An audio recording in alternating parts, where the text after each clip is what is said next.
का काम हो गया है। बैंक का काम मैं क्यों करवाने आई थी वो मैं आपको आराम से घर पहुंच के बताऊंगी। एक्चुअली हम लोग बाहर आए हुए हैं, काफ़ी देर हो गई हमें बाहर आए हुए, लेकिन हम लोग वीडियो शूट नहीं करा क्योंकि मूड ख़राब हो गया। दो बार गाड़ी का एक्सीडेंट हुआ। एक बार एक्सीडेंट हुआ मतलब ऑटो वाले ने साइड से ठोक दी अपने आप आते, मतलब कि कुछ भी लेना देना नहीं। और दूसरी बार क्या हुआ, हम लोग यहाँ पे मतलब रास्ते में चल रहे हैं, ऐसे ही रोड पे घर बन रहा है, कोई मतलब नहीं, इतने बड़े बड़े पत्थर आके सीधा हमारी गाड़ी पे लगे, पीछे डिग्गी पे डेंट आ गया। यहाँ पे हमारे राइट साइड ड्राइवर सीट के साइड पे मिरर के पास डेंट आ गया। पर कोई बात नहीं, होता है, कभी कभी दिन बुरा होता है, इस वजह से इसका मूड बहुत ज़्यादा ख़राब है कि हमारी कोई गलती नहीं है, फिर भी आप लोगों ने बोल दिया ये वो। क्योंकि मम्मी और मैंने बोला कोई बात नहीं, छोड़ो, ये बिना बात के पंगे और ड्रामे करने की कोई ज़रूरत नहीं है, छोड़ो, ख़त्म करो। क्योंकि वो आंटी काफ़ी प्यार से बात कर रही थी, गलती मान रही थी, तो हमने लेट गो किया। अब हम लोग जा रहे हैं कुछ खाने, इसको 1 घंटे से समझाने, चीखने चिल्लाने लड़ने के बाद अब मैंने अपना कैमरा ऑन किया। So friends, welcome back to my new video. और कैसे हैं आप लोग? होप आप सब ठीक होंगे। तो अगर अभी तक आपने मेरे चैनल को सब्सक्राइब नहीं किया तो चैनल को सब्सक्राइब कर लें, वीडियो को लाइक करें और वीडियो को पूरा देखें। और जाने से पहले बेल आइकन को भी क्लिक करें, जैसे मेरी आने वाली सारी वीडियो की नोटिफिकेशन आपको आपके फ़ोन पे ही मिल जाए। मौसम काफ़ी अच्छा हो रहा है, बारिश का मौसम है, इसीलिए मैंने ऑफिस से छुट्टी भी ले ली। तो हम लोग अभी आए हुए हैं इस मौसम में छोले भटूरे खाने का एक अलग ही मज़ा है। यहाँ पे एक बहुत ही छोटी सी जगह है जहाँ पे बहुत टेस्टी छोले भटूरे मिलते हैं। तो हम लोग यहाँ पे अभी छोले भटूरे खाएंगे और उसके बाद अभी पता नहीं आगे का प्लान क्या है क्या नहीं, क्योंकि मुझे बहुत सारी डांट पड़ने वाली है, तो हम डांट सुनने के लिए जाने वाले हैं।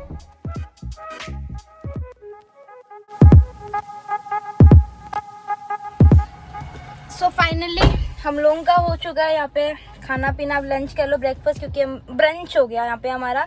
बहुत ही टेस्टी छोले भटूरे थे, पेट बिल्कुल फुल हो गया। आ गया जनाब। अब हम लोग यहाँ से निकल रहे हैं, बॉबी भाई के पास जा रहे हैं, क्योंकि अभी बॉबी भाई मुझे सुनाने वाले हैं। बट ठीक है, आप लोग बताना मैंने कोई गलती करी क्या? अगर हो गया, लग गई तो लग गई, अब क्या कर सकते हैं। उनको भी, आंटी को भी गिल्ट फील हो रहा था, उनके बच्चे थे, उनका बेटा था, बहुत बदतमीज था, वो बहुत ज़्यादा बहस कर रहा था मम्मी से भी भाई से भी। लेकिन कोई बात नहीं, सामने मैंने यही बोला, मैंने कहा आप भी हमारी मम्मी की एज की हो, तो ठीक है, जो भी हुआ, कुछ क्या कह सकते हैं किसको। अभी कुछ भी प्लान नहीं है पूरे दिन का, क्या करने वाले हैं क्या नहीं, रैंडम प्लान बनते रहेंगे, रैंडम मैं आप लोगों के साथ शेयर करती रहूँगी। तब मैं मिलती हूँ डायरेक्टली आपको बॉबी भाई के पास।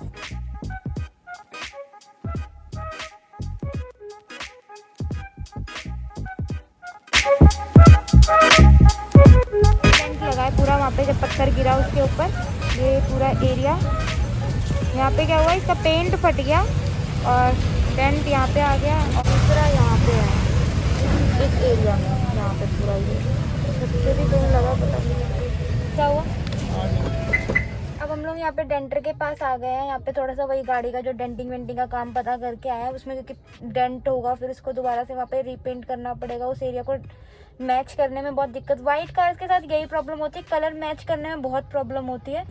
बट वही है, वो देख रहे हैं कि अभी बारिश का भी टाइम है, बारिश का मौसम है, जल्दी से पेंट सूख नहीं पाएगा, फिर वो लेयर उतरने का डर है। तो अभी भाई वही सब बात करने गया, देखो क्या होता है। फाइनली अब मैं घर वापस आ चुकी हूँ। बहुत ज़्यादा टाइम लग गया घर वापस आने में, बिकॉज हमारे जो गाड़ी में लॉस हुआ, कहीं डेंट आ गया, पीछे डिग्गी पे आ गया, जो भी, तो फिर वो ये डेंटर पेंटर को सब कुछ दिखाने में काफ़ी टाइम लग गया। हम बॉबी भाई से भी नहीं मिल पाए इसी वजह से, क्योंकि हमें अलग अलग जगह पे हमने सोचा कि जब काम करवाना है तो अलग अलग जगह पे हमें रेट ले लेना चाहिए, तभी सही होगा। क्योंकि और रेट भी ऐसे ही हुआ, किसी ने 1500 बताया, किसी ने 1000 बताया, किसी ने 4000 बताया, किसी ने 5000 बताया, मतलब सबने अलग अलग। अब जो 1500 वाले थे उनका कहना है कि वो एक पर्टिकुलर एरिया पे ही पेंट करेंगे जहाँ पे वो डेंट है, और गेट पे जहाँ पे भी जहाँ डेंट आया वो पर्टिकुलर उसी एरिया को सिर्फ पेंट करेंगे, उससे 1-1.5 इंच अंदर बाहर जो है वो पेंट होगा तो ठीक है।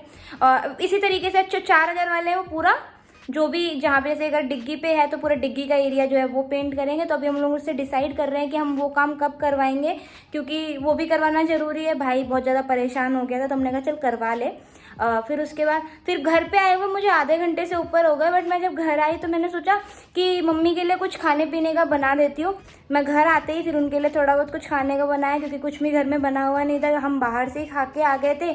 अभी हम लोग, मैं कुछ खाना वाना बना के, फिर उसके बाद घर में काम फैला हुआ था, वो सारा काम खत्म करके अब जाके मैं फ्री हुई हूँ। तो मैं सबसे पहले आप लोगों को बता दूँ कि मैं बैंक क्यों गई थी। तो मैं बैंक गई थी मेरे इस काम के लिए। हम सबको पता है कि जब हम यूट्यूब पे वीडियो बनाते हैं तो उसमें एक क्राइटेरिया हमें दिया होता है। जो क्राइटेरिया हम जब कंप्लीट करते हैं तो हमारा जो चैनल होता है वो मोनेटाइज होता है। मोनेटाइज करने के बाद ये नहीं है कि तुरंत ही इंस्टेंटली आपके अकाउंट में पैसे आ रहे हैं या फिर हो गया फिर इसके बाद आपको कुछ नहीं करना, नहीं। उसके बाद भी काफ़ी सारे ऐसे क्राइटेरिया हमें दिए जाते हैं, जैसे कि आप जब एक पर्टिकुलर अमाउंट है हम उसको कंप्लीट करते हैं, उसके बाद हमें अपनी बैंक डिटेल्स उसमें डालनी होती है। अकाउंट के जो एडसेंस अकाउंट होता है उसमें डालनी होती है। तो मैंने उसमें वो जो एडसेंस अकाउंट में जो हमें बैंक डिटेल डालनी है उसमें स्विफ्ट कोड भी लगता है। तो अभी क्या है, मेरा बैंक जो है वो कॉरपोरेशन में था, तो मेरा जिसकी वजह से अब जब मर्जर सब कुछ हुआ है तो मेरा आईएफएससी कोड चेंज हो गया था, तो काफ़ी प्रॉब्लम हो रही थी। मुझे कहीं भी बैंक डिटेल देनी पड़ रही थी, तो आईएफएससी कोड का हर जगह पे प्रॉब्लम आ रही थी कि आईएफएससी कोड आपको मैच नहीं कर रहा। तो एक तो मुझे अपने आईएफएससी कोड इस पर मैंशन करवाना था, फिर दूसरा कॉरपोरेशन वाली जो पासबुक थी अब मुझे यूनियन की मिल गई है, क्योंकि आंध्रा कॉरपोरेशन और यूनियन तीनों का आपस में मर्ज हो गया। तो मेरे को जब स्विफ्ट कोड के लिए बोला ना, मतलब कि मेल आई यूट्यूब की तरफ से कि अब आपको अकाउंट जो है अकाउंट डिटेल ऐड करनी, जिसमें आपको स्विफ्ट कोड भी डालना होगा, क्योंकि वो पूछते हैं ऐसे डिटेल्स जो है वो मांगते हैं एक एक करके। तो मैंने पहले यूट्यूब किया कि स्विफ्ट कोड लेने में कोई क्या प्रोसीजर होता है, हमें एप्लीकेशन देना पड़ेगा या कोई अग्रीमेंट, मतलब बहुत सारी चीज़ें मैंने ढूंढी, क्योंकि जब हमें कुछ पता नहीं होता तो यूट्यूब जो है आजकल ये तो हो गया कि यूट्यूब पे हम छोटी सी छोटी चीज़ों की नॉलेज ले सकते हैं।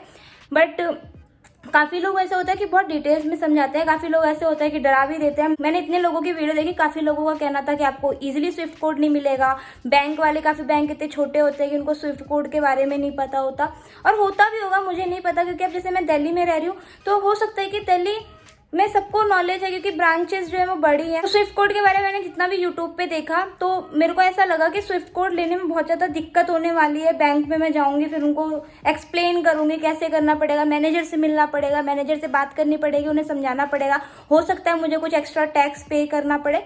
मतलब मैं इतनी सारी चीज़ें लेके अपने दिमाग में चल रही थी। उसके बाद मैंने सोचा कि मैं अपना अकाउंट ही चेंज कर देती हूँ, मैं किसी प्राइवेट बैंक में अपना अकाउंट ओपन करती हूँ, जिसके लिए मैंने सुबह बात कर ली HDFC में कि मैं अपना अकाउंट जो है वो खुलवाना चाहती हूँ, मुझे ऐसे ऐसे यूट्यूब मनी आएगी। तो मतलब बहुत सारी बातें करने के बाद उसके बाद मैं अपने बैंक में गई, वहाँ पे गई और मैंने उनको बोला कि मेरे जो है आईएफएससी कोड वगैरह चेंज करवाना है, तो पासबुक पे एंट्री करवानी है। तो उन्होंने पासबुक दिया, मैंने वहाँ पे देखा है एक स्लिप लगी हुई थी, उस स्लिप पे आईएफएससी कोड जो है वो लिखा हुआ था, MIR कोड लिखा हुआ था, ब्रांच लिखा हुआ था, उसके नीचे मैंने देखा स्विफ्ट कोड भी लिखा हुआ था। तो मैं ये था कि स्विफ्ट कोड इतनी ईजिली मिल जाएगा, तो इतना ज़्यादा वो कहते हैं ना हवा क्यों बना रखा है कि स्विफ्ट कोड नहीं मिलता, आपको यहाँ पे जाके मैनेजर से बात करनी पड़ेगी, मैनेजर को समझाना पड़ेगा, वहाँ पे क्लर्क्स को समझाना पड़ेगा, काफ़ी लोगों से बात करने की। ऐसा कुछ नहीं, हो सकता है कि कोई छोटा एरिया या छोटे कोई जैसे विलेज एरिया हो कोई, तो हो सकता है ऐसा कुछ ग्रामीण बैंक वगैरह में ऐसा हो कि नहीं पता हो। बट मेरे साथ लकीली ऐसा हुआ कि मेरे को ईजिली स्विफ्ट कोड मिल गया बिना मांगे, मतलब कि स्लिप पे है, मैंने उसकी फ़ोटो खींची, मेरे को पास मेरा स्विफ्ट कोड आ गया। मैं बहुत ज़्यादा खुश हुई और अभी मैं बहुत ज़्यादा थक गई हूँ, बिकॉज वही बार बार डेंटर पेंटर का जो था सीन, उसकी वजह से हम लेट हो गए। जैसे मैंने बोला कि यहाँ पता करो, वहाँ पता करो, रेट लो, घर आने में टाइम, फिर घर आने के बाद इतना सारा काम हो गया। अभी मैं बहुत ज़्यादा थक गई हूँ, तो मैं 1 घंटे की नैप लूँगी और आज मेरा बहुत बुरा हाल हो रहा है बालों का, तो मैं सोच रही हूँ कुछ कर लेती हूँ बालों का भी अपने। आज मैं अच्छी खासी ऑयलिंग करने वाली हूँ अपने बालों पे, तो मैं आज बाल के लिए सोच रही हूँ या तो ऑयल बनाऊँ या फिर कोई अच्छा सा हेयर मास्क बना के अप्लाई करूँ। हेयर मास्क का तो टाइम नहीं बच रहा है क्योंकि 3 बज गए हैं, 1 घंटे की नैप लूँगी, 4 बज जाएंगे, तो मैं अच्छे से ऑयलिंग वगैरह करूँगी और फिर मैं उसके बाद कल इसको शैम्पू करूँगी। और ठीक है, मैं मिलती हूँ आपको उठने के बाद। सो फाइनली गाइस मैं सो के उठी हूँ, 1 घंटे की नैप बोल के मैं सोई थी। अंधेरा हो गया, 6:40 हो गए, अभी मैं उठी हूँ सडनली और टाइम देख रही हूँ 6:40 हो गया। अब मैं फ्रेशन अप होंगी, उसके बाद मैं निकल रही हूँ जिम के लिए। आज से मैं अपनी जो है प्रैक्टिस वगैरह वापस से स्टार्ट कर रही हूँ जिम की, और काफ़ी दिन हो गए जिम गए हुए थे, तो हो सकता है आज मैं मिक्स ही करूँ या देखते हैं। तो मैं मिलती हूँ जिम पे। फाइनली जिम से वापस आ गई हूँ, बहुत बुरा हाल हो रहा है, छोटे छोटे बाल है, इसको भी मैंने ऐसे पोनी कर ली। अभी मैं आज अपना हेयर केयर करने वाली हूँ क्योंकि मैं ऑयलिंग वगैरह काफ़ी टाइम से कर नहीं पा रही हूँ, कोई ना कुछ कुछ ना कुछ लगा लेती हूँ, जैसे हेयर मास्क लगा ले रही हूँ जो भी। पर आज मेरा बहुत ही ज़्यादा बुरा हाल है बालों का।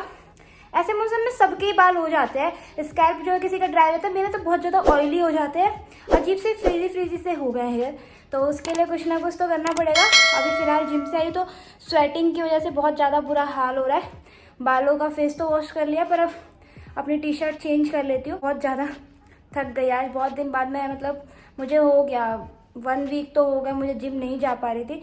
बट अगेन मैंने अपनी एक्सरसाइज स्टार्ट कर दी है, डाइट भी स्टार्ट कर दूंगी, धीरे धीरे डाइट स्टार्ट करूंगी। बिकॉज अभी ट्रेनर जो है मेरे, तो उन भाई का कहना है कि अचानक से हमें डाइटिंग स्टार्ट नहीं करनी चाहिए, वो हमारी जो हेल्थ है और हमारी बॉडी दोनों को रिएक्ट करता है। और पीछे बिस्तर का हाल देखो क्या करके रखा हुआ है, हमेशा कुछ ना कुछ ऐसे फैला रहता है, कितना भी साफ कर लो ये पूरा ऐसे बैकग्राउंड भर ही जाता है। तो मैं चेंज वेंज करके फ्रेशन अप होके हेयर में ऑयलिंग करते टाइम तब मैं आप लोगों से मिलती हूँ। सो गाइज फाइनली अब हम लोगों का डिनर हो चुका है। जैसे मैंने कहा था आज मैं ऑयलिंग करवाऊंगी क्योंकि बालों का बहुत बुरा हाल हो रहा है और बहुत ज़्यादा लेट हो गया, 12 बज गया रात के, क्योंकि खाना वाना खाते हुए फिर सब लोग आपस में बात करने लग गए, कुछ इंपॉर्टेंट डिस्कशन होने लग गया, उन सब में टाइम का पता नहीं चला। अब दीदी से मैं यहाँ पे अपने बालों में चम्पी करवा रही हूँ, अच्छे से एकदम बालों को तेल में सोक कर दूँगी, ऐसे करवा लूँगी, बहुत ही अच्छा रिलैक्स फील हो जाएगा। और फिर उसके बाद सो जाऊँगी। अपने बालों को मैं शैम्पू करूँगी सुबह।